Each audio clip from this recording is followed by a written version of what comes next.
This is my Dewalt DWE 7491 RS. I have a little problem here.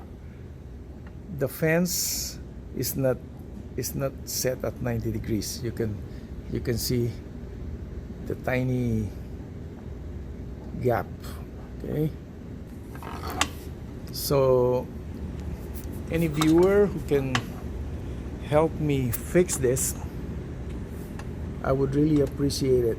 I'm a newbie in woodworking, so I don't know how to do the adjustment. I checked out the instruction manual and I can't see any instruction on how to fix this. But you can see it's right there.